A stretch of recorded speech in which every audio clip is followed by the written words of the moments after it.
All right, we're live. Thank you for joining me, people out there, as my shit falls over. Just decided it's been a while since we kicked it a bit, you know what I mean? So I figured I would hop on the old YouTube machine, the old webcam, and get to chatting a little bit. Typically, when I do these on Fridays, they go very poorly. Nobody's really around, so we'll see how it goes. I got a good hour to kill, so if anybody wants to ask some questions or just kick it and chat a bit, in the chat, and I'll talk about some things, answer some questions. Excuse me, whatever you guys want. And let's see, we're gonna have to wait a little bit till we get some viewers up in here. Currently, we have zero, so off to a fantastic start. We'll see if anybody is out there. It is New Year's weekend, so I'm sure there's not a whole lot of people out there doing some YouTube. So, um, but if anybody is out there, feel free to talk. You know what I mean? So I guess I could just talk a little bit about what's going on with me. So right now I'm currently working probably about at least this week. I would say uh, 12 to 14 hours a day. Doing a little extra work on the side after my current job. I've only been doing that this week, but um, it's really took up like most of my free time because by the time I get home, I got to go right to bed because I got to go to work the next morning. But that's not a permanent thing or anything. That's just what I'm doing right now. So um, I haven't been able to make a lot of YouTube videos or focus on a lot of sort of extracurricular stuff. It's been weird. Besides that, I'm trying to catch up on 2016 watches because it is, of course, the end of the year, and all the time during the end of the year, we do a end of the year podcast, top 10 of 2016, and I was really down on this year, and Dave and Brandon kept telling me, dude, you gotta see some more shit because it's actually a really solid year. And as I began to, really crack down lately and see some different stuff, I've uh, I've really noticed that the year is solid. It's a solid year. Uh, I've seen a lot of good films over the past couple of weeks, and so I'm really cracking down on the 2016 watches. I just got a handful more that I really am interested in seeing before we record the end of the year show, which we'll be doing on the 8th of December or January, which it won't post until like the 10th or 11th, and that's uh that's pretty much what I'm focused on right now. I do have a few screeners to get to as well. I watched the Creep Show 2 Blu-ray that Arrow put out. Fantastic. A lot of great special features on there. I checked them all out. I'll do a review on that very soon. If you guys have any questions at all, anything you want me to talk about, feel free to drop them in the chat. I do see that we now have some viewers, so that's something. That's a start. If you guys want to throw some questions in the chat to keep the dead air from happening, I'd really appreciate that. Can somebody just even type in the chat anything to let me know if my mic's working, if the chat's working? Because if not, I don't know, so I need somebody to let me know. So anybody watching right now, please type in the chat or something like that so we can see if this stuff's working. Let me know if my mic's working, and maybe we can get to some questions or something like that. I'm not seeing anything in the chat so far, so that's not a good sign. Um, so we'll see here in a second. Uh, Actually, you know what? Had a chat that was not working, but I now see a chat that is working. So let me get that chat up and going, and then let me close out of this. If anybody is in the 22 Shots group page, can you please throw this link up in there, um, and say that I'm streaming right now, because it's really hard to do from this laptop. Uh, hey JP, how's it going? What are some movies that you're looking forward to in 2017? What's up, Amanda? Thank you for joining me. Um, some movies that I'm looking forward to. Honestly, I haven't looked at a ton of things that are coming out. I don't really know what's coming out like I normally do. I haven't been up on my news that much, but I always do a ton of research before we record the year-end show, because we do a little preview of 2017 on that podcast. So I'll know more later, but for right now, I do have a couple that I'm looking forward to. Probably the most uh, anticipated horror film for me currently is probably the Texas Chainsaw Massacre. Obviously, Friday the 13th, Halloween, those films are high up there too, but because those films are in their infancy still, and there's not really a solid release date with any actual production going on, I can't really put much stock and faith that those films will actually come out. So, one film that I know will come out is the Texas Chainsaw Massacre. What do they call him this one? Leatherface?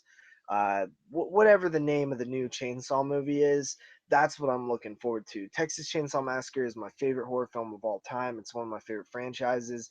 And this new one, although I have little low expectations just because it's been in post production for a really long time, and usually that's not a good sign.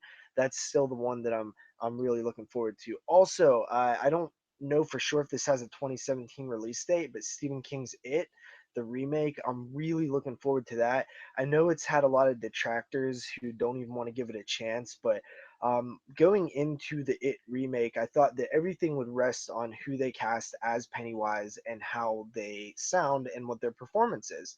And I don't know much about the person that they did cast. I did see some set photos and I thought that they looked, relatively decent. But it really comes down to seeing that first clip of Pennywise, and I'll know if it's going to work or not work right from there.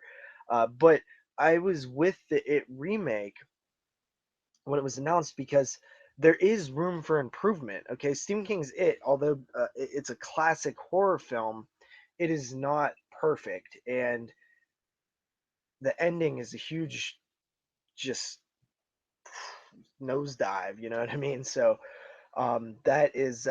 that's one thing that they could improve on, and also the fact that it is a TV movie. The original is a TV miniseries, and you couldn't get away with a lot of the violence that's depicted in the book. So having a rated R horror film, you could actually do a little bit more and get away with a little bit more. So there is some room for some gore and some more violence. So I was kind of looking forward to it. As far as those are really my main two that I was looking forward to. I don't know what else is coming out. I don't know if any of my favorite filmmakers have anything in the works. I don't think Rob Zombie necessarily has another movie planned. Um, 31, I was not a fan of at all. So uh, I'm I'm curious to see what he does, if anything, next.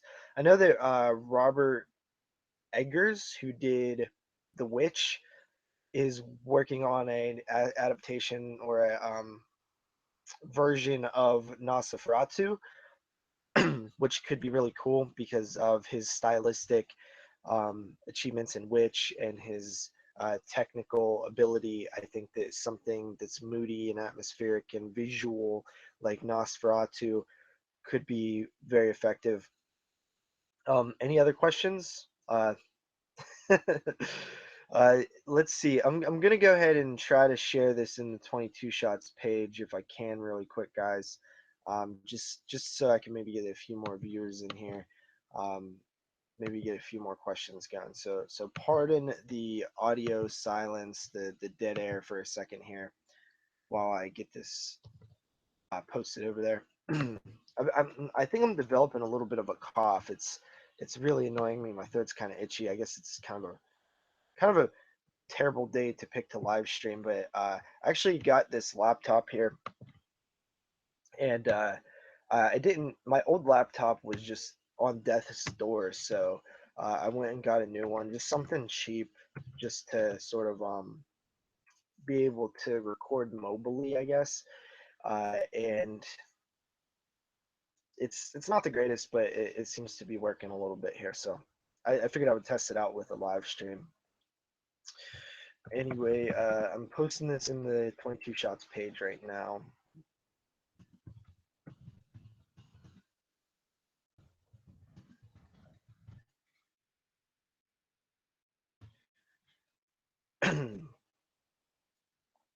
So thank you, Amanda, for the question. Hello, JP. Who are your favorite horror directors? Thank you, Casey Barron. Um, well, um, obviously you got to go with the classics like John Carpenter and Wes Craven. For years, and I mean years, Wes Craven, I always called him my favorite horror director. And it wasn't until relatively recently that I kind of realized that I kind of like the idea of Wes Craven more as my favorite horror filmmaker than actually liked him as my favorite. I used to remember all the time that people would always, and this was in the mainstream crowd, maybe when I first started listening to podcasts and stuff, people would always praise the hell out of John Carpenter. And I always hated that because honestly, I hadn't seen a lot of John Carpenter's movies. I had seen Halloween. And at the time, I actually wasn't that big of a fan of Halloween. Like, it's really grown on me, and now it's one of my favorite horror films. But growing up, I didn't like Halloween. I liked Friday the 13th and Elm Street. So to always be like, Carpenter got fucking Halloween, and that's all he has. But really, I hadn't seen any of his filmography. So I would always like praise Wes Craven because I'd seen more Wes Craven films, like The People Under the Stairs and Serpent in the Rainbow, and all these different movies that Craven directed. I had seen most of them, and I liked most of them, and I was a huge fan of Elm Street and Elm Street 3. Of course, he didn't direct Elm Street 3, but he wrote it, and that was just as good in my opinion. So I used to always hate on Carpenter and praise Craven, but really, I mean, Carpenter's Carpenter's so much better on a technical level than Wes Craven, and I've come around to that. So I mean, I would probably say that John Carpenter is probably my favorite director. Um, and Forson said that his favorite movie is The Thing, and that's a good little segue because that is my favorite Carpenter film as well. And I also really like Christine and The Fog, and he has these beautiful movies. I mean, Carpenter's movies are so beautiful. And The Thing is the height of John Carpenter, in my opinion. And I'm actually hopefully going in the theater next month. It's actually playing in January around me. I just seen that today, so I'm really excited about that. That was on my that was I think a question was asked to us on the podcast what my wish list would be to see films in the theater, and Carpenter's The Thing was one of those films. The others were like Elm Street 3 and Friday the 13th, Return of the Living Dead, stuff like that. But The Thing is one of the films that I want to see. So Mother Nature doesn't ruin my drive to this place, because if it's really bad out, I'm not going to drive to this place because it's kind of far. Not really, it's 40 minutes or 30 minutes or something like that. But it is January weather, so hopefully here in Pennsylvania it doesn't get real bad the day that I go to see that, and I'm going to see it if it's not too bad. But other than that, I've really come around to Argento lately. He's probably one of my favorites now. I really had seen only one Argento film, you know, when I started getting into horror like hardcore, and it was Jennifer. It was the Masters of Horror episode, and then I seen Suspiria, and then I seen the Animal trilogy, and then I seen the Three Mothers trilogy, and I seen Stendhal Syndrome. So I've seen a lot of his films now, and I really like Stendhal Syndrome. I know some people don't, but I actually really like that movie. Of course, the Bird with the Crystal Plumage is probably one of my favorites. Suspiria is fantastic. Um, I also like Mother of Tears, honestly, and that Masters of Horror episode, both of them are really good as well. And Adam Green, for the longest time, was one of my favorite modern filmmakers. I love Spiral. I think it's his second best movie. Frozen is his best movie. I really like his segment in Chillerama. Of course, the Hatchet trilogy. I love Holliston, and of course, I really like Arrow. Rob Zombie is another one of my favorite filmmakers. Rob Zombie has made. I like both Halloweens that he did. I love House of a Thousand Corpses, and Devil's Rejects is probably my favorite film that he's done. And I love Lords of Salem. The only film that I don't like is 31. Um, Amanda said that she thought that 31 was disappointing. Um, I'm listening while driving, so I'm catching you at stoplights. So do not get into an accident, Amanda. Please, I can't have that on my conscience. Uh, Jesus Christ. Um, Also, Derek's here. What's up, Derek? The atmosphere is just the best in the thing. I agree. Have I ever watched Screamers? Doesn't sound familiar. I'm not sure about Screamers, so maybe what year did Screamers come out? I don't think that I've seen Screamers though, so no, I don't think I've seen Screamers. Um, but yeah, I guess I'll go into some more directors that I really like. You know who I really liked who didn't do anything at all, but should have is John McNaughton, who did Henry Portrait of a Serial Killer. Um, I've recently seen that again, and it's a really good movie. And he did the Mashed as a Horror episode Heckle's Tale, I believe, which is also one of my favorite episodes. So I don't know really why he didn't do much after that. Um, yes, 1995. I have not seen Screamers. No, I have not. Um, is it good? Is it worth checking out? Um, it is worth checking out. All right, that's good. I'm always down to check out some 90s horror. I was born in the 90s. The 90s is typically not good horror. And I can attest to that because I spent an entire couple months watching nothing but horror films that came out in 1996, and there's not a whole lot that is great. Um, so yeah, besides preparing for the top 10 show, I know that Derek is going to be on that episode. Derek, I hope you have your lists getting ready. And also, Andy is going to be on that show. I hope Andy is getting his top 10 ready. Should be really exciting. I have no idea what's going to be on anybody's list. Super excited to hear what's on everybody's list. I think my list is pretty fucking stacked, honestly. And I think I'm starting to not even want to watch more movies because I'm really happy with my list, and I don't want it to. Uh, I don't want it to. I don't want to lose anything from it. Um, did I get the new Phantasm Blue? Got it from deep discount for $12.65. Hmm.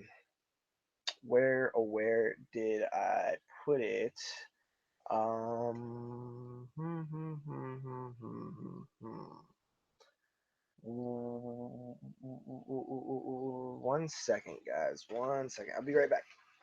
Be right back.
All right, sorry about that, guys. So,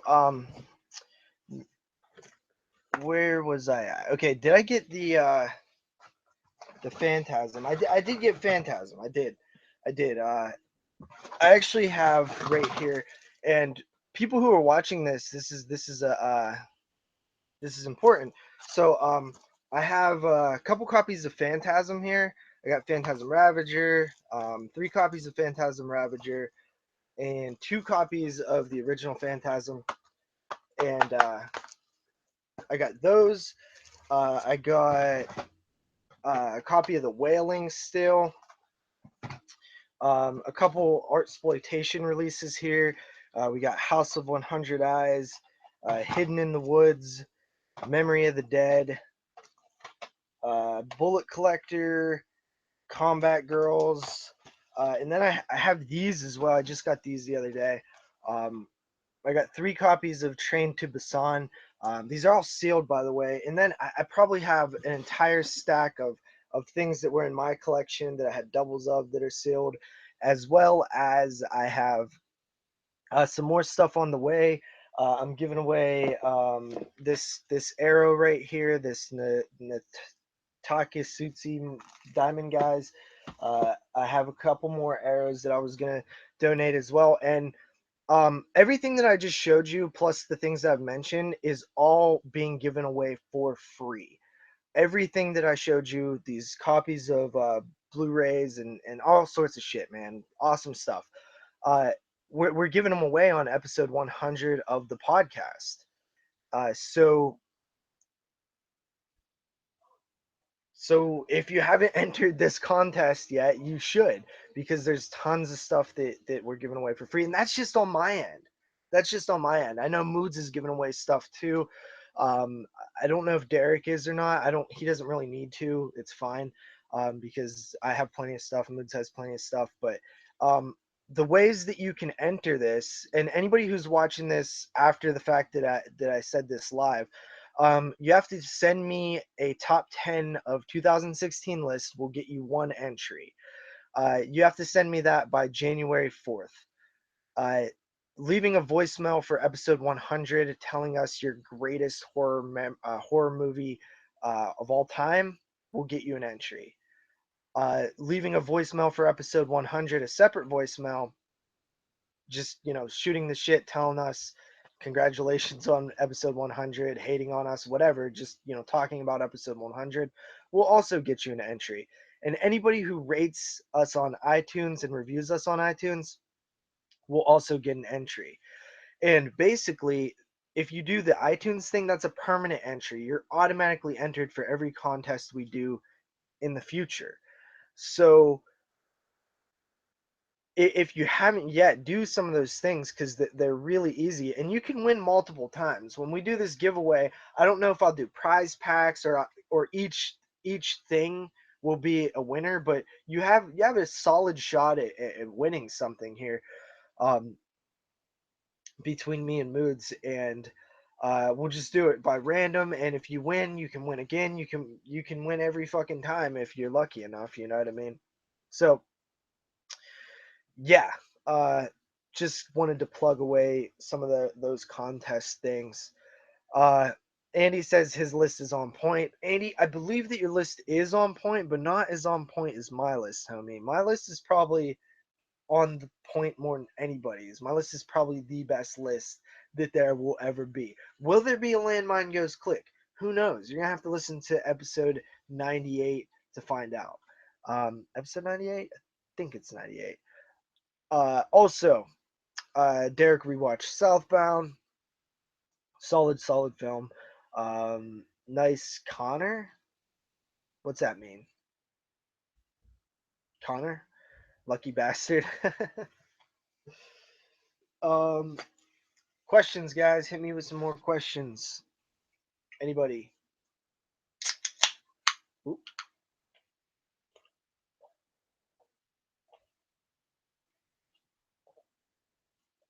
Yeah, I don't like Mountain Dew, but that's all we had in the fridge, so I had to roll with it.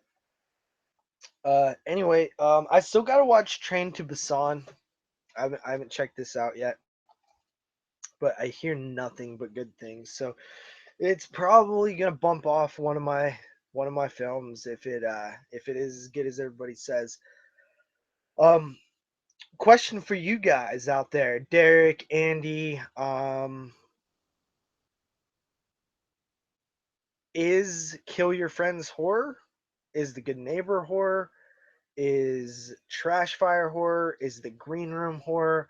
What do you guys think? Are those films that would be eligible for your lists?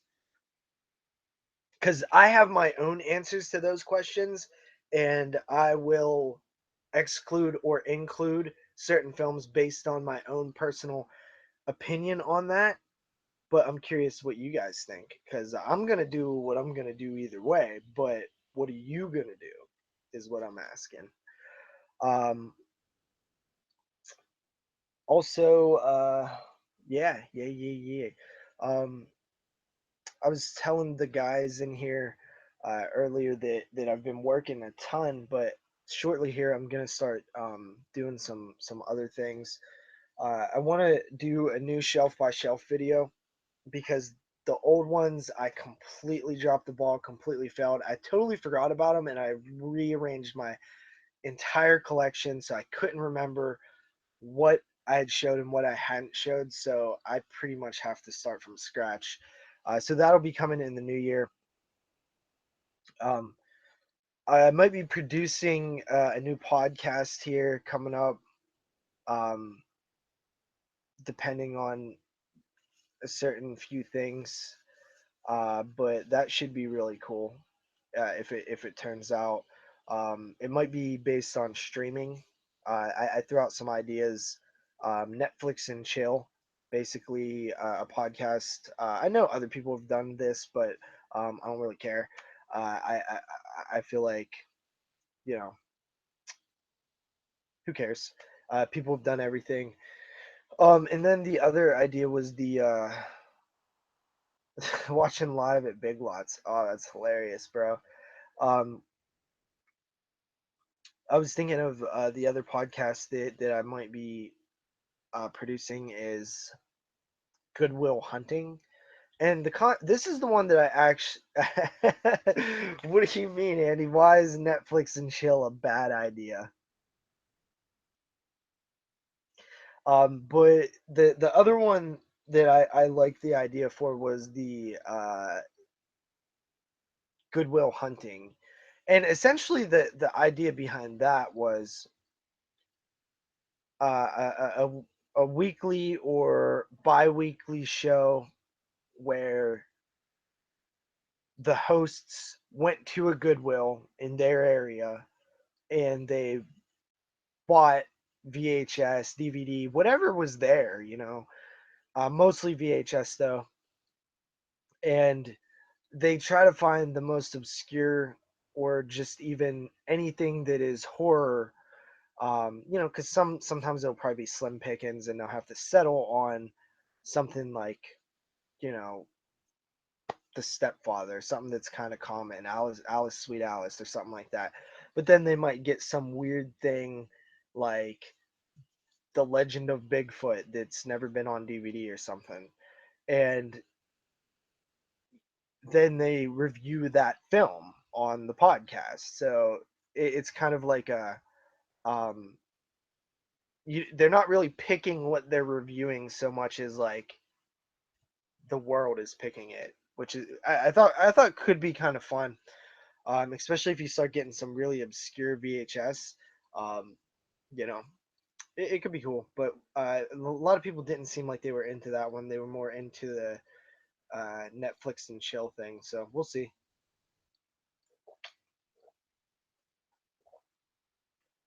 Um, I think The Good Neighbor is horror. It has its thriller aspects too. Trash Fire is horror. Green Room is definitely horror. Kill Your Friends is not really horror. Good opinions, good opinions. Goodwill Hunting, I've actually never seen that, so I have no idea what that is. I have heard that it's a good film though, so yeah. Let's see here. Um, Is anybody else got some questions? So I think we're down to just Andy and Derek. Yeah. So you guys are my only friends. Um, hmm. Would you consider Seven to be horror? Actually, I do consider Seven to be horror. Um, Seven's a really good movie. I put it off for years. I didn't really think that it was something that I would be interested in. Uh, I've always heard that it was good, but it just reminded me of one of those. I don't know. For some reason, when I hear a movie is so damn good, I just don't even want to watch it because I feel like I'm going to be disappointed because everybody tells me, "Oh, you got to see it." You got same thing with The Sixth Sense. Like I've never seen The Sixth Sense, partially because I know the twist, but yeah, I do consider Seven horror. I pretty much only collect horror DVDs, right? Like DVDs and Blu-rays, but I do collect some TV shows as well. Some are horror, some are not. But I do collect. I do. I barely have. I probably 1% of my collection is non-horror, and seven is in my collection. So I'm gonna call it horror. What are some anthologies you've never seen that you want to? A lot of the Amicus ones, pretty much. Pretty much like the Amicus stuff. I've never seen Tales from the Dark Side, the movie. I've always wanted to see that. Um, I don't really know. I mean, I guess it would be a lot of the 70s and shit like that, the ones that came out there. I've seen the Willies. I own the Willies. Uh, yeah, I would probably say some of the older stuff that I've missed out on. Steven Alexander is here. What's up, bro? Uh, Andy says this year has had a lot of questionable horror, more psychological horror and thriller, but honestly, sometimes that's more terrifying than most other genres. Andy, you're right. And I make this argument all the time, right? I say this all the goddamn time. And I'm trying to think of an example here just to be like, to kind of put it in perspective what I'm saying. But if you took a film like what was a bit like not Shaun of the Dead, that's a bad example. If you take a film that people love, right? Like a horror comedy that people uh, love, like Zombieland, right? So you take Zombieland, and that is considered a horror film, right? But 90% of the movie is comedy. The horror is very, very little in that film. And then you take a film that is completely serious, but it's a thriller. Like, how is it not like take a film like The Good Neighbor, right? Or even a film that I watched last year, like Landmine Goes Click, or The Green Room, or any of those films that are sort of on the border. Like to me, those films are scarier. They're more scary than a film like Zombieland that is pure comedy.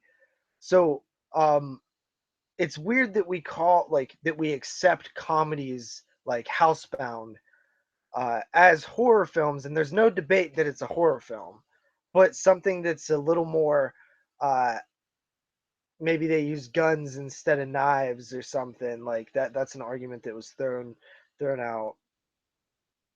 Maybe I don't know. Maybe it just has more of a thriller vibe. Like people don't even want to consider it horror at all. It's a debate that can go on.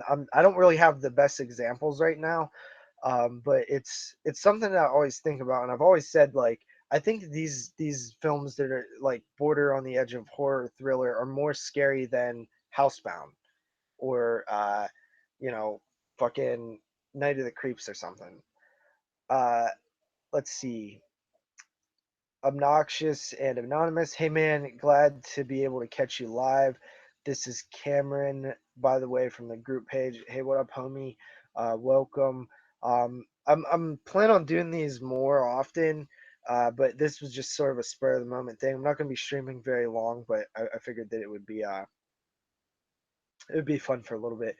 Steven Alexander, remember me from the other hangouts? Yeah, dude, I remember you. I always remember you by your one up icon picture.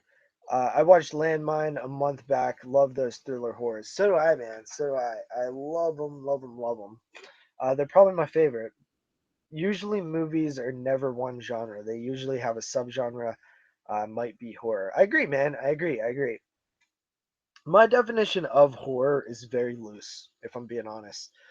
Um, does the movie, you know, typically, typically the way that I kind of do it is if I have negative emotions while watching a movie, like I feel like it could be horror a lot of the times. Like obviously, if you watch a movie like Blow is not horror. There's negative emotions in that. So I think that Mr. Watson had a great definition of what he considers horror. So um, if you're curious to what I think, he's better at verbalizing it. Check out Horror Corridor, episode one, I believe, had a lot to do with what is horror.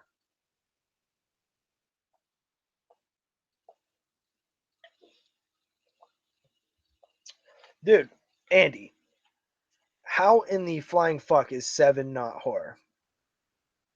Seriously, yeah. Most thrillers are, do have action. Like like a film like which I don't have over here, but a film like Surviving the Game with Ice T. To me, that is almost a horror film. Like I would throw that in my horror collection, which I have. It's humans hunting humans. It is action and it is like a lot to do with guns and stuff. But to me, it's scary. It's scary to think that people would hunt me, and that makes it horror to me because the concept is is dark enough to be horror. It's horrifying. See, when I watch a movie like an action movie like Hired to Kill or something, that's the only one I can think of because I watched it recently. Even though they're trying to kill him or assassinate him or whatever, horrifying because there's no it doesn't feel like there's a realistic threat there. Um, Seven is horror, I agree.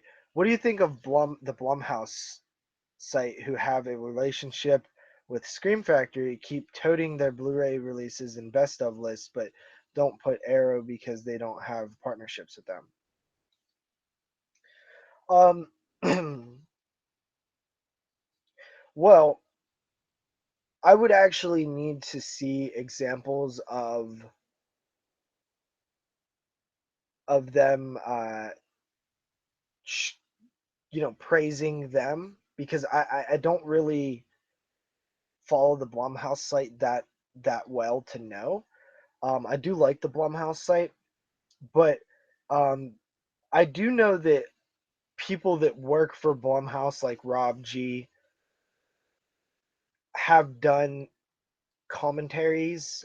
He's moderated commentaries for Scream Factory. So if you're a journalist and you write an article saying that Scream Factory's release of Nightbreed is the release of the year, and you also worked on that release, or you have worked on releases by that company, you should disclose that information. Because if you don't disclose that information, is a conflict of interest. Um, so I do think that you should disclose the information that if you've ever received a paycheck from Scream Factory, especially you have to you or Shout Factory or whatever affiliate, you definitely have to disclose that information. But if he's never been paid, I think you still should disclose the fact that you have done work on releases. Um, yeah, because it's definitely biased if you don't disclose that information. It still could be biased if you do disclose it, but at least the reader is informed that that you have the potential to be biased.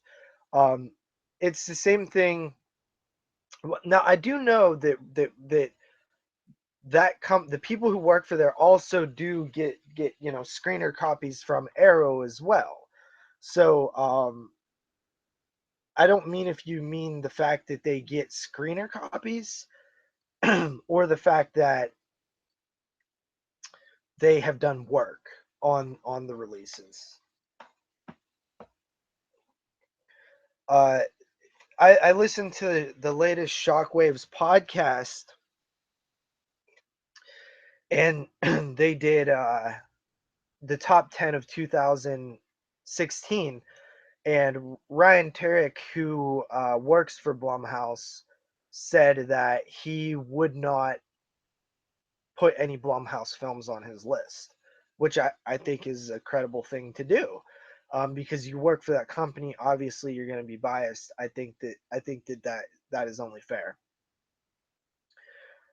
What's up with Tomb Raiders? Not really sure what you mean by that, Uzi. Uh, you were right on the gate pick for Vestron. Yeah, you know what, man? I know I pretty much can call most of the films that they're probably going to release just by doing some research. That video that I did took way too long to make for what I wanted it to be.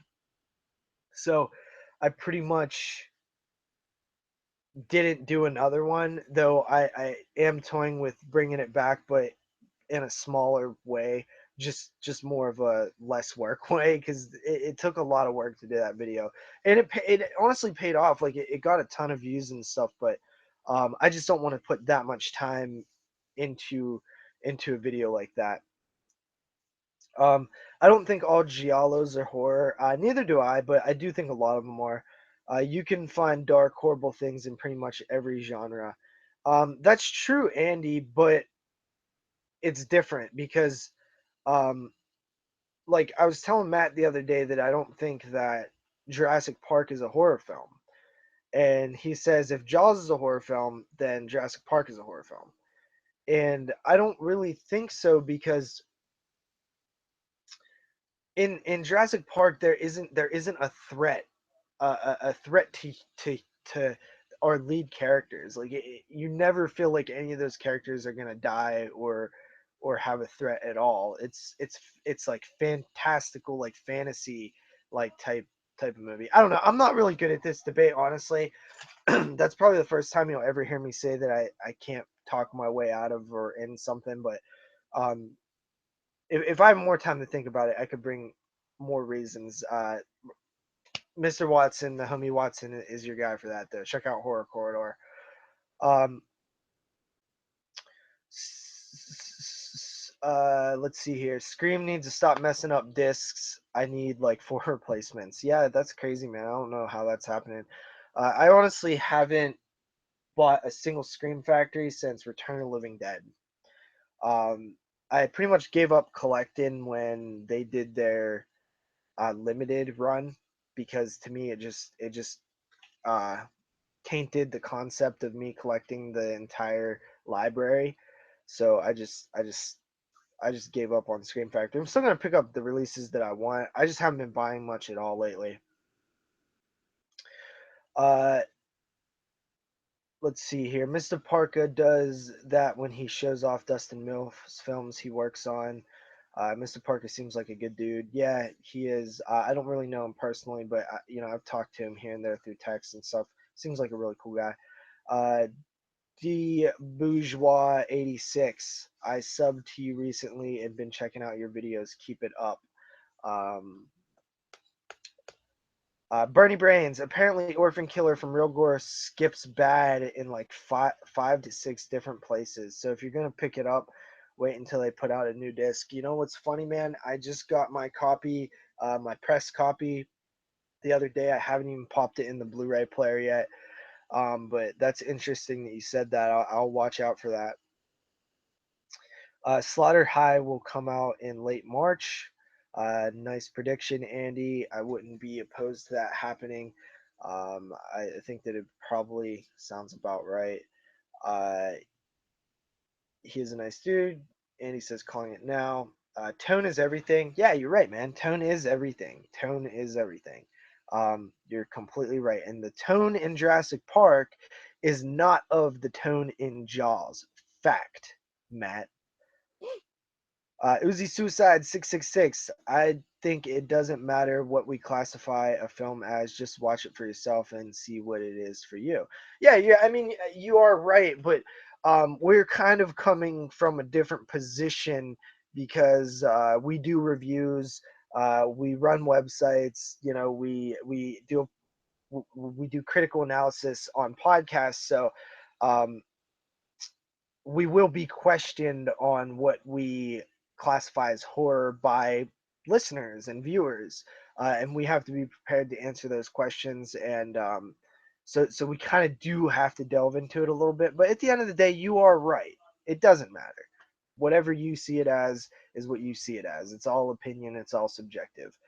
Um, Andy, have seen Jurassic Park lately? There's like 10 characters in danger. Um, yeah, characters that nobody cares about. Uh, I'm saying like your kids, like your lead people, man. They're net you never in 1 second do you think that Goldblum or the kids are gonna die in that movie. I don't know, man. It just doesn't have it for me. I've never looked at it like a horror film. It's not scary. It's like playful. It seems like playful to me. I don't know.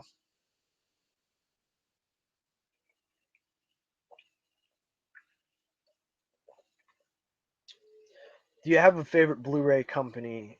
Scream Factory, Arrow. I do. Before I answer that, though, I should disclose the information that Arrow actually does send me press copies. But my favorite Blu-ray company is Scream Factory. Although I hate what they did with their limited stuff, and I hate a lot of the things that they have done and changed into. I think that Scream Factory has the best library. I do. I really do think that. They have the best library, and they have some awesome special features, and I love their collector's edition artwork and their posters and stuff. A lot of things I don't like about them. Arrow Video is on a come up though. Arrow Video I like a lot. I just don't think they have the strongest library. Like a lot of the films they release, like yeah, they're cool.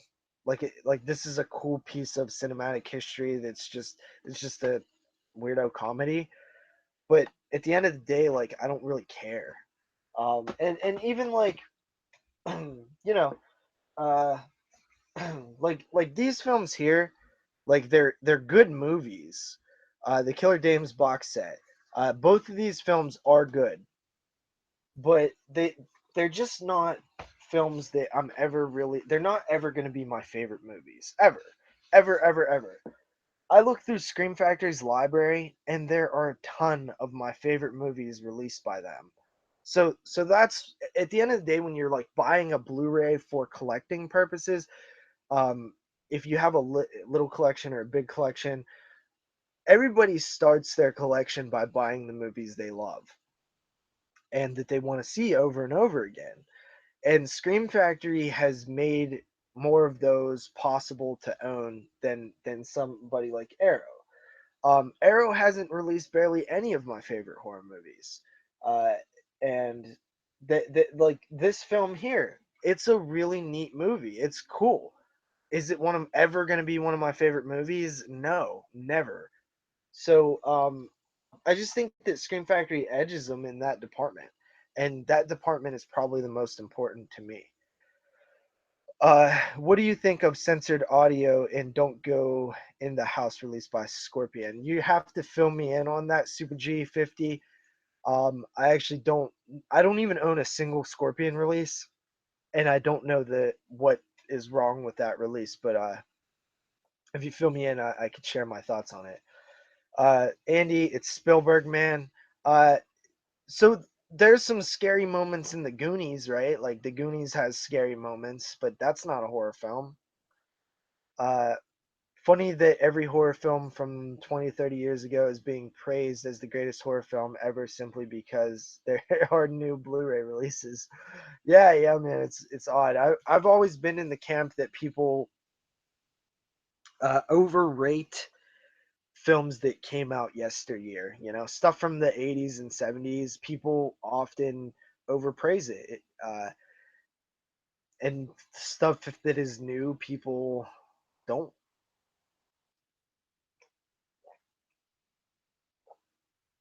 Wish Arrow had more horror. They've been doing more the past year. Yeah, and that's another thing. Like Arrow does release a lot of films that are not horror. Um, that I'm not so interested in. You know what I mean? Uh, like just the Arrow releases that I have. There's a few that I'm not interested in. I will say that this is probably my favorite release this year that I actually bought. Not that I actually bought, but that I actually got. There's so many releases that I didn't get this year, but I actually watched the special features on here. It's just a really really good release by Arrow. Scream has like 300 horror movies. Yeah, kind of dumb, but do you think some of these modern films will hold up 10 to 20 years from now like we do for the 70s and 80s? I honestly think the next generation of horror films will not like them. I don't know, man. I mean, it depends what films you're talking about, right? Like a film like Let the Right One In, I think everybody will always like. A film like It Follows, I think will be considered a classic by the time, you know, by the time it's as old as the stuff that came out in the 80s. Uh, I think that there are films. I think that there's a lot that will be forgotten, but we'll see. They got a longer uncut version of the film for TV or something. Has all the gore and kills, but has TV censored audio track or something they didn't know about until the pitchforks came out after the release. So let me get this straight. They got a longer version of the film that was aired on TV. It has all the gore and kills, but has a TV censored audio track or something. So does that mean that the audio is like bleeped, or like the they take the fucks out and they replace them with ducking or something? Uh, it's like a for real version of the film, never released on TV, but they assumed it was something like that. It's a weird story. Words are changed. Old lady not called a bitch. Okay. Um.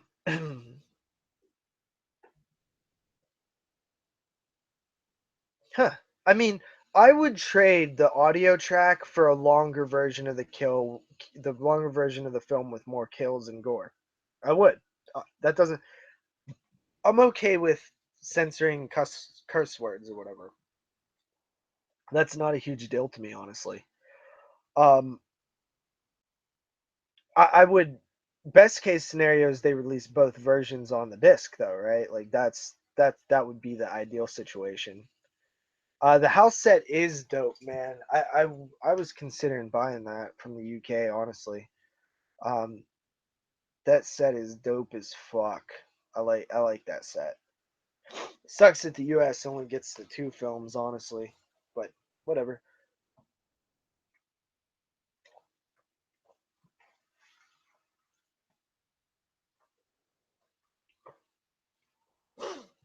Any other questions, guys?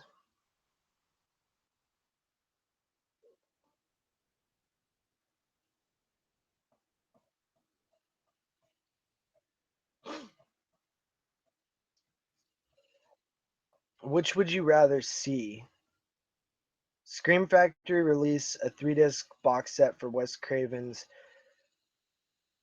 Cursed with all three cuts, extras, etc., or a 2-disc 4K restoration of Victor Salva's Clown House. You got to go with Clown House, dude. I mean, that's a movie that is lives in infamy.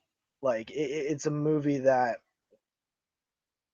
it's a movie that will probably. I always say everything will get re-released. Every movie is going to be re-released. Like somebody will re-release something eventually. That's the one movie that breaks that rule because you're actually affecting another person's life by releasing it, because the kid who was molested in that film probably doesn't ever want to hear that movie's name mentioned. They don't want to walk into Walmart and see that movie on the shelf. They don't want to see it on Amazon when they're browsing on the thing or whatever. So I actually don't know if that will ever be released because it's like an exploitation of another person.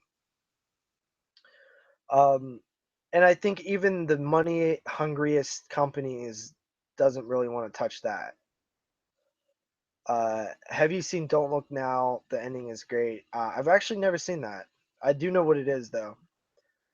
We should do Don't Look Now. Yeah, wouldn't be a bad idea. Most modern horror will be forgotten because there are just too many that are on what I like to call Netflix filler. I don't know, man. I mean, I feel like people were saying that about 80s slashers too, right? Like, oh, these films, nobody will give a fuck about them ever, right? There's so many of them. Every week there's a new slasher in the movie theater. Oh, this week there's 3 new slashers in the movie theater.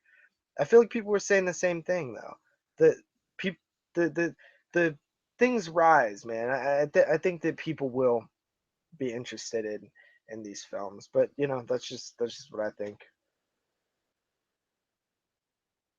I would have had went with Clown House as well. How do you feel about horror films set on a train? I love horror films set on a train. It's awesome.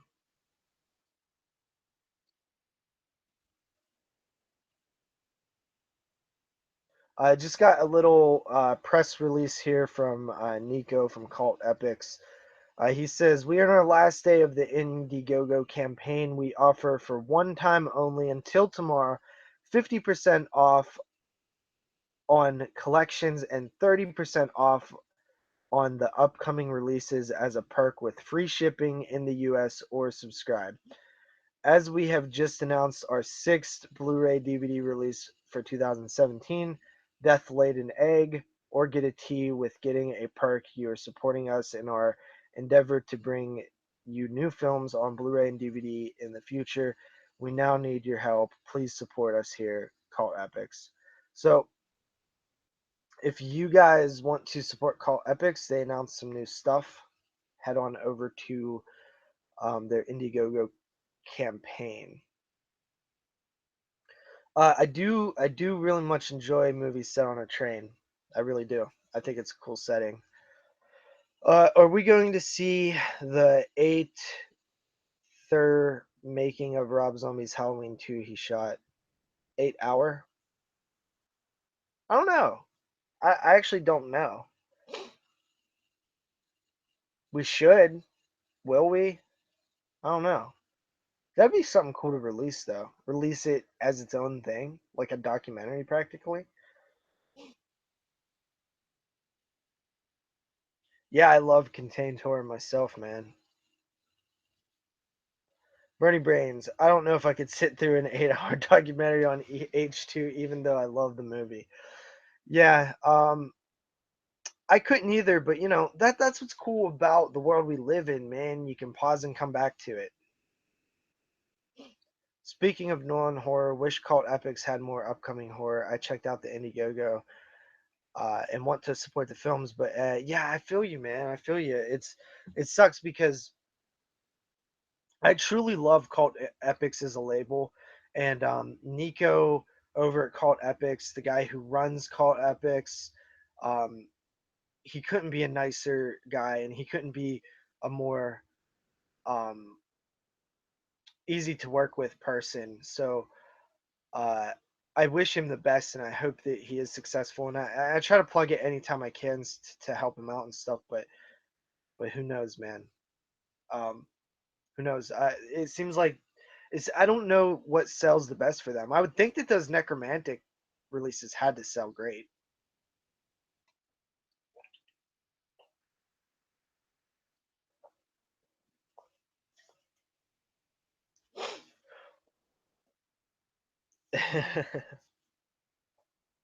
One of my two dream episodes involve Train Horror, where we do Horror Express and Terror Train, then do an anthology version with Doctor Terror's House of Horrors and Night Train to Terror. I mean, that's possible. Definitely possible. Yeah, man. If I lived that life where I had to watch everything all at once, I would be dead because it just ain't happening in my life anymore. Like I rewatched The Witch recently. By the way, I'm gonna watch the commentary on The Witch. I started it, but um, I watched The Witch in like segments.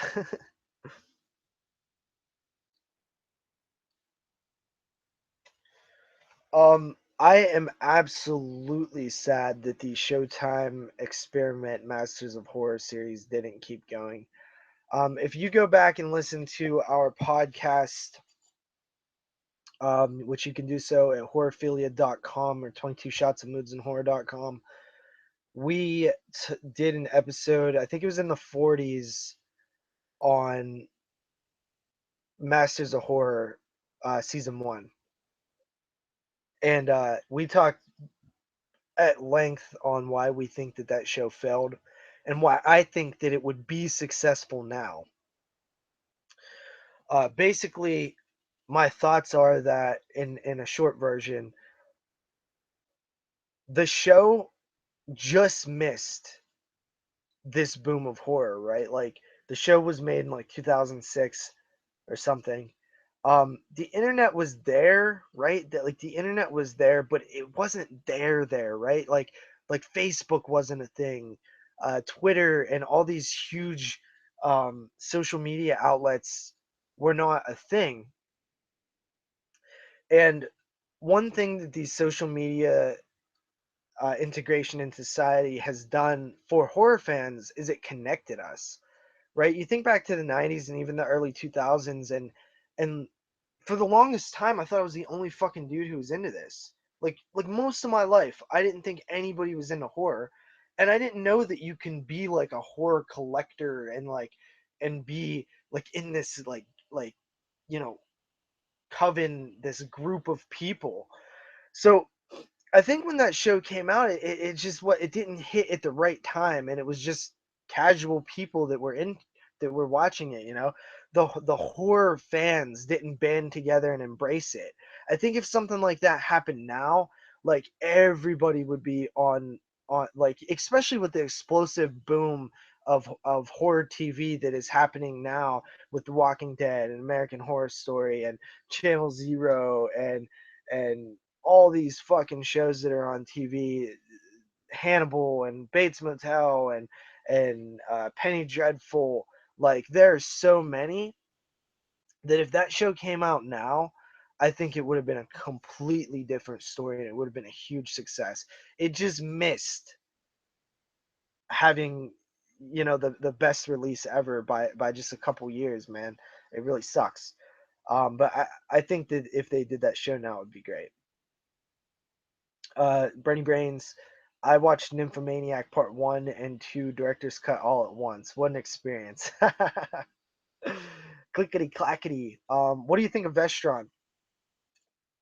Um, well, I currently have 4 Vestron releases. I have Chopping Mall, Blood Diner, which was the second release. I have the fourth release, which is Return of the Living Dead 3, and I have the fifth release, which is Chud 2. The only one I'm missing is Waxwork. I think Vestron is awesome because it has access. Well, I mean, it is Lionsgate, but the label has access to the Lionsgate vault, and there are so many films in that vault that do not have Blu-ray releases. Hell, there are releases that do not have DVD releases. I mean, there are films that there are films in that vault that do not have DVD releases, which is fantastic, right? That's amazing. I mean, there's opportunities out there to do um, an extended cut of Blair Witch that apparently exists. There's a possibility to do an appropriate director's cut of Book of Shadows, which apparently exists. There's films like Stepfather 3 that have never been released. Um, there's everything under the Artisan label. There's everything under the Trimark label. There's all these labels of the 90s that kind of are defunct now that Lionsgate owns. So in that sense, it's amazing, right? Because for the longest time, we've had Scream Factory and we've had Arrow, who could get their hands on MGM releases, and you had Olive, who could get their hands on Paramount releases, but they couldn't do any special features, and you had Arrow, who could get their hands on Image Entertainment releases, but nobody could get their hands on Lionsgate releases. The Leprechauns of the world, and the Hobgoblins, and the ghoulie, or not ghoulies, tons of other movies, right? Because Lionsgate did not sub-license their films. So now you all of a sudden open the floodgates for all of these releases that Lionsgate, Vestron video label can release, and it's awesome. The only problem though, man, is the price point. It's just too high. It is too high. I don't look at these products as premium enough to warrant a $25+ price tag. When the interview was kind of done with the lead of Lionsgate, the head, the CEO, or whatever, where he said that they're the criterion of horror, or they want to be the criterion of horror. Um, it's just not true. They're in the eco-friendly cases. They're just a standard eco-friendly keep case. They should do more of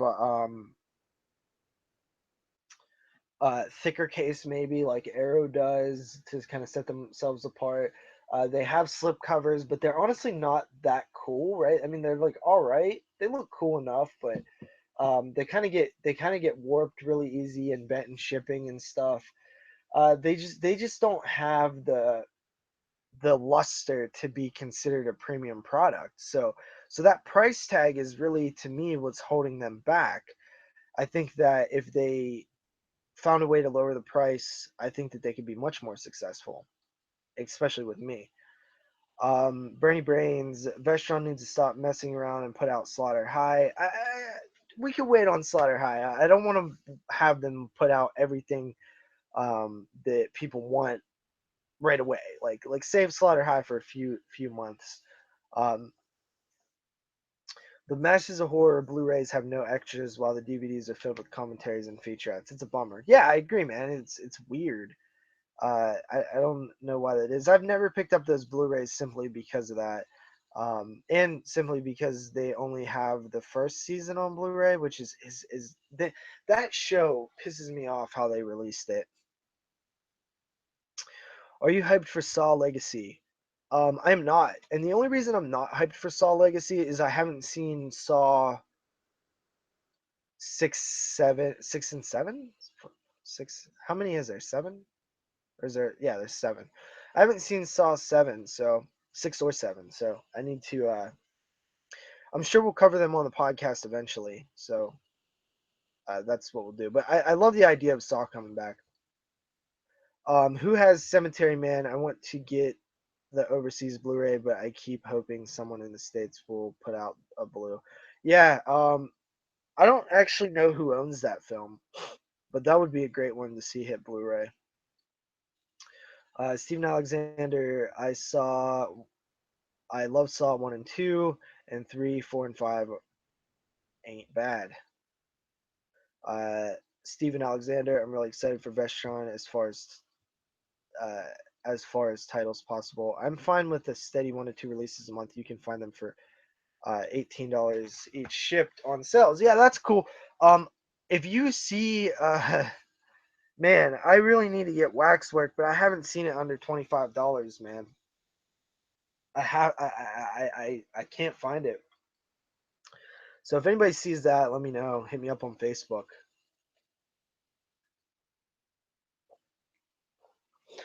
I have got I've gotten I think Chopping Mall under $20, and the other ones I got under 23, I think. So I've gotten them for cheaper, but that you do have to wait for them sales, man.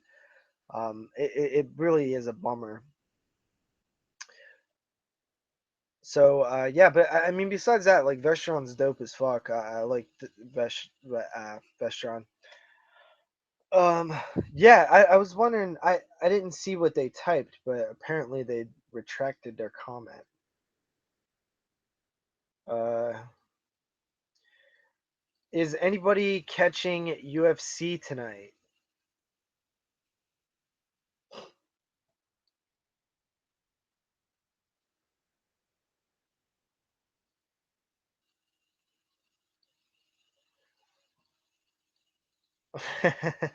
What's up, Jill? Good to see you, homie. Um, yeah, moods feels my pain. But why are the Vestron titles impossible to get in Canada?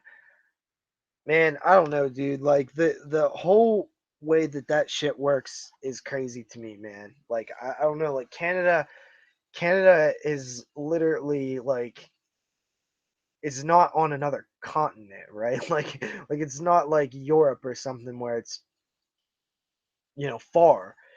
It's on the same fucking piece of earth. Piece is you literally can walk across the border. So um, it's weird, man. It's weird. It's weird. I don't know. I wish that it was. I wish that it would be a little bit different, but I don't really know what it is that's creating that problem. I mean, I guess from what I kind of understand is that a lot of times these things are based on pre-orders. So Vestron puts stuff up for pre-order on Amazon CA, and then based on how many pre-orders they get, I guess that's when they decide if they're going to ship them up there or not.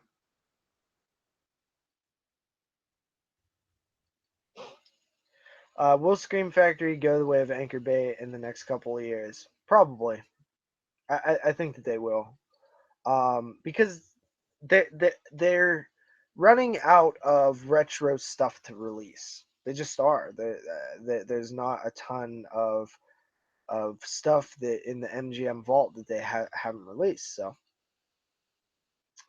yeah, I do think that they'll start releasing more modern films. I mean, they've already started it, but yeah. So I do. Also, I do think that keeping Vestron to 1 to 2 releases a month is a fantastic idea. That's one of the things that annoyed me with Scream Factory was the amount of releases that they started releasing, and especially for the Vestron titles, which are numbered on the spine. Like to expect a collector to buy 8 releases in a month is just ridiculous.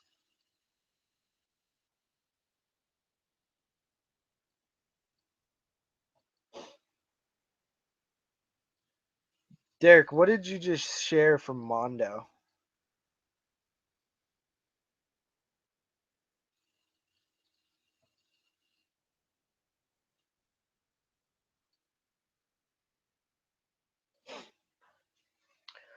Favorite horror movie. My favorite horror movie is the Texas Chainsaw Massacre.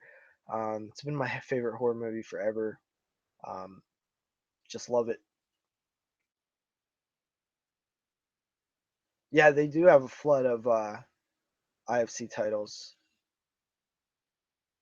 Yeah, the MGM library is spread out between a lot of companies, and that library is depleted, man. What's left? What's left in the MGM library?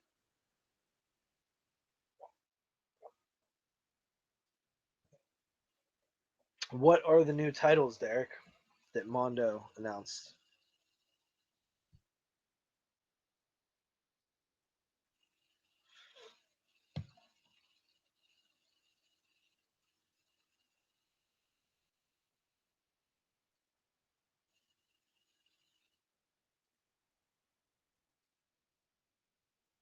Does anybody have a New Year's um, horror resolution?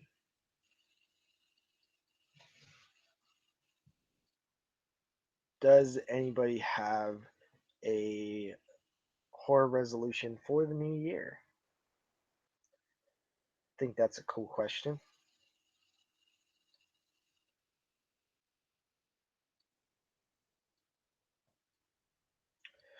Let's see here. MG, they announced two new titles next year. Clown House. Yeah, that's all they have left, right? That's all MGM has left. The new indicator label in the UK is apparently killing it in the with the transfers. I want to get the body double. Happy birthday to me release. Happy birthday to me is probably my top. Yeah, you know what? I actually was in contact with them to maybe try get some press copies, but apparently they said they're not allowed to ship them to the U.S. So it goes against their rights thing or whatever. So we'll see. Can't wait for your end of the year favorites of 2016 show. Thank you, Jill. Um, much love. I hope you and everybody else checks it out. It should be fun. I think my list is going to be pretty fun this year. What do you think of Freddy versus Jason? I love Freddy versus Jason. I understand that it has flaws, and I understand why people are disappointed with it because it can't really ever live up to what it was supposed to be, right? I mean, it took 10 years to make. Um, but to me, all I have to do is look at it and be like, fucking Freddy and Jason are on the same goddamn screen. Freddy and Jason are on a movie together. And it blows my mind every time. Because if I was like 8 years old and you told me that, I'd be like, nuh-uh, nuh-uh. Like, because it was always a debate. Who would win in a fight? Freddy or Jason? Who would win? Freddy would win. No, no, no, no. Jason would win. No, no. Freddy would win. No, I'm telling you, man. Jason would win. And we got to see it happen, man. That's cool as shit to me. The very concept of those two finally making it to a movie together, that's really fucking neat. And seeing them stand there, it's just badass to me every time I see it. And of course, Jason won. But I think that also something that I like about it is the fact that I don't think the story's dumb as fuck. Like I've read all the other scripts, right? Like all the other ways of bringing the two together. I didn't like any of them. Yeah, there was some stupid choices like not casting Kane Hodder as Jason. That would have made the movie 10 times better. And there are some silly moments in it when I watch it now, but I really like how they brought them together. The whole concept that the town has covered up Freddy Krueger. They no longer believe in Freddy Krueger because they anybody who still knew about him, they shipped him off to a fucking nut house, and the rest of the town that remembers him is taking these drugs so they can't remember, so they can't dream about him. So he lost his power completely because the fucking town now grew up. Don't they weren't around for it. So I like that concept that everybody had forgotten about Freddy Krueger, or their memory was erased from it. So Freddy Krueger has to enter uh, Jason's, permanent slumber of hell nightmares that he's having, because Jason never really dies. He just kind of rests, and trick him into going to Elm Street to kill these kids. Then people think it's Freddy. Like, I love that whole concept. I thought it was pretty interesting way to bring them together. The only problem is if people need to know about Freddy to dream of him, how did Jason know about Freddy? That I think that's the only plot hole with that. Whew, hold up. I missed some comments there because I got in my Freddy versus Jason tirade. Let's see. Um, who can kill a child in Blood Splatter Bride? That's pretty cool. I'm sure that Scream Factory has a lot of titles they can release as collector's edition with scans, stuff like The Thing, Carrie. Um, Wait, they did release those. My resolution is to move to the U.S. so I can get shit easier. If you move to the U.S., hit me up. We can hang out. Um, Mine, watch more Asian stuff. I peeped Bedeviled, and that was pretty good. Bedeviled is probably one of my favorite Asian films. South Korean horror is where it's at. I don't really like Japanese horror for the most part, from what I've seen. Jillian, use ship2.com. Don't know what that is. Let's see what else we have here. Um, uh, Copyright is why Voodoo accounts won't stream with other countries. Yep, yep. My resolution is probably to do less blind buys. I've been considering renting films beforehand to see if I like them or not. A lot of people are going that way, man. It's because the media distribution channels are ridiculously expensive now. The price has gone up, and yeah, never heard of them. I'll check them out. I love Freddy vs. Jason. Favorite movie is Child's Play. Yeah, Child's Play is awesome. Vlad Dracula. My horror collection resolution is to clean up my collection, get rid of some stuff I don't want, need, and upgrade some stuff. Pretty solid resolution there, homie. Jill loves Freddy vs. Jason. Team Freddy all the way. Sorry, Jill. Gonna have to disagree with you there, Jason. My homie Jay, man. He just got Freddy's number. Freddy, I mean, it's really not a fair fight, to be honest. Like, Freddy's just this little old dude over here who's kind of weak and a little bit of a pussy. Jason's this badass killing machine who just slays bitches, right? Um, uh, Bernie Brains, they forwarded packages to addresses. A lot of people use it for purchasing Code Red titles. That's smart. Great flick. Uh, I agree. Um, those close-ups of Freddy's teeth and mouth um, reminds you how disgusting he really is. Yeah, I agree, man. Good point. My resolution is to watch more Spanish horror. One been liking a few that I've seen. Using those as recent examples. Oh yeah, I mean, obviously there is tons of movies like that. Like, but they're getting less and less. They are like, um, they can still do like the Child's Play sequels. I mean, there's some there that they can do. I watched some great 2016 films the last couple days. Pet, The Autopsy of Jane Doe, Fear Inc., Crush the Skull. We're all great. Cool, Jilly. I actually watched The Autopsy of Jane Doe as well. Really liked it. Fear Inc. was solid as well. I haven't seen Crush the Skull and Pet. Pet is on my list to see before the end of the year, though. How many times did Anchor Bay release Army of Darkness? How many times has Anchor Bay released Halloween, any of them, and Evil Dead, any of them? Like, how many total releases are there? I bet it's enough to fill this shelf.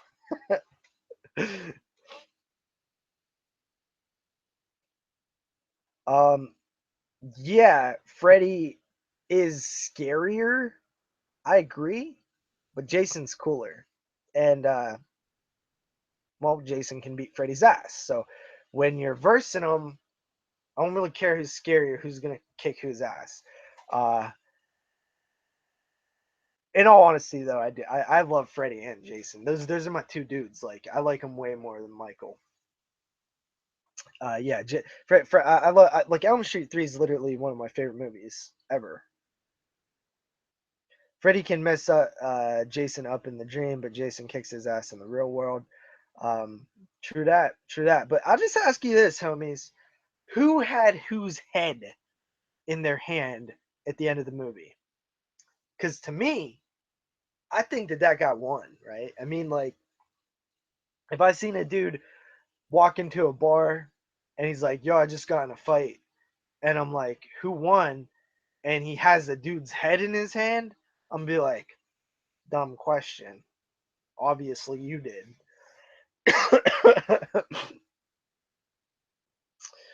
Ah, man, good times, good times. Team Michael Myers, you know, buddy. Favorite, best, worst horror movie. Probably Children of the Corn 2, but Freddy winked is just a clever nod to the fans. Yo, that's funny, Jill. um, but yeah. So obviously, when you end the movie, right? Like, you can't actually have somebody definitively win. Like, I killed this person, he's dead and gone. So the next best thing is to have a tie, right? But ties are lame. Ties are like kissing your sister. You don't want to see a tie. So what you do is you give one the slight edge, Jason, but you let the people know who are Freddy fans, like, your boy's still good, because you don't want them pissed off like, oh, fucking bullshit, Hollywood made Jason win.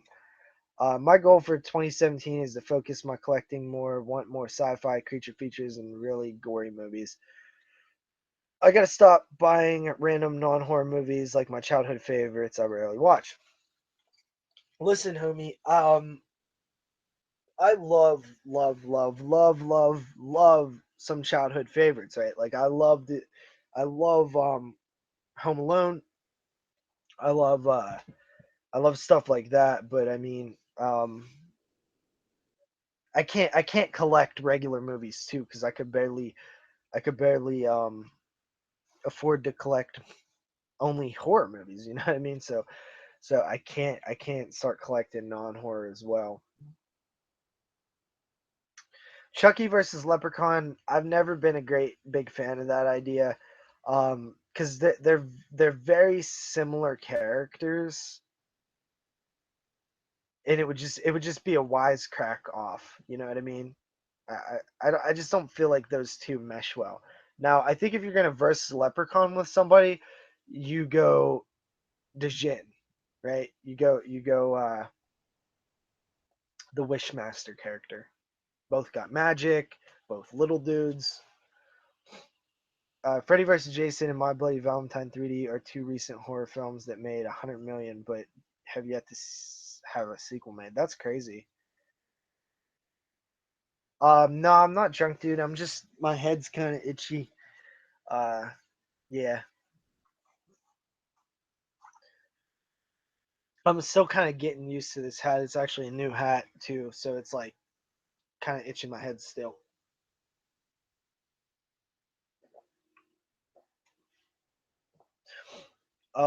But yeah, I'm probably gonna wrap this up here soon, guys. Yeah, I think that it's supposed to get a Blu-ray release actually, eventually. I don't know. Does wait a minute? Does who owns it? Did Peter Jackson buy the rights back to that? That might have been what happened actually.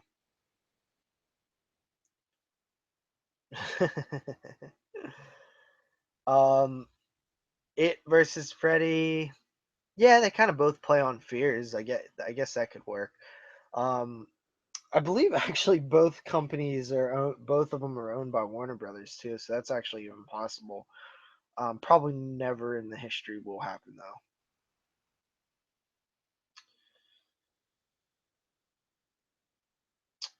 though. Yeah, so I think that what I heard was that Peter Jackson bought all of his films, like the rights to him. So I guess it's up to him.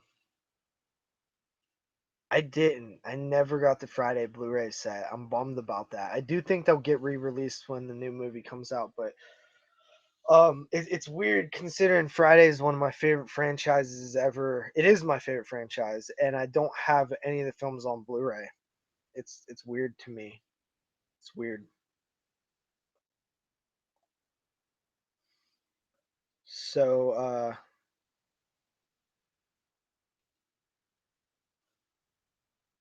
if Rob Zombie didn't direct 31 and some random director did the exact same movie, would it even get the credit or love it's getting? Probably not. I didn't like 31 very much. I mean, I thought it was like half decent, but for Rob Zombie, no. Like it's just Rob Zombie's way better than that movie. Like that movie is very amateurish in its storytelling. Um, Paramount got the Friday rights back in 2012 again, and yet there's still no new movie. They should be on part five by now. Um, I don't think it was 2012, was it? I think that was fairly recently, like 2 years ago. I think. I think it was 2014. Yeah, I know, man. It's frustrating.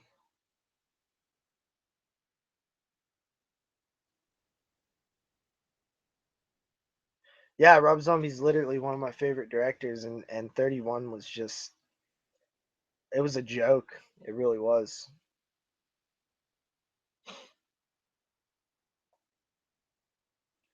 Oh no. Hopefully you guys continue to check these videos out, these live streams. I want to do them more often, but with that said, yo, I'm gonna get out of here. I got it pissed real bad right now, and um any horror movie make you have nightmares. Blair Witch. Blair Witch and Pet Cemetery are the only two movies to ever give me nightmares. Yeah, I haven't rewatched Lords of Salem yet, but since I saw it initially, but it was my like number two favorite horror film in 2013. So I'd imagine I'd still like it. Yes, see you guys. Thanks for joining me. If any of you guys missed that, I did say earlier in the video that I'm giving tons of movies away to the people who do a few things. One, you can get an entry by right here. I got multiple copies of Phantasm and Ravager. I also have a bunch of art exploitation releases to give away. I got like 5 or 6 of those. Also have copies of Blu-ray copies of Train to Busan to give away. And how we're doing that basically is you can enter 4 ways. One, send me a top 10 of 2016 list uh, to the email 22 shots of moods and horror at gmail.com. That gets you one entry. Another entry you get for leaving a voicemail on our episode 100 show, which is telling us your greatest horror film of all time. The third entry you can get for leaving a voicemail for episode 100, where you just talk about episode 100, it being a huge milestone, your experience with the podcast, stuff like that. And the fourth way, and this will enter you in every contest that we do, barring a few very rare circumstances. Leave us a review on iTunes. So, with that said, guys, peace out. Later.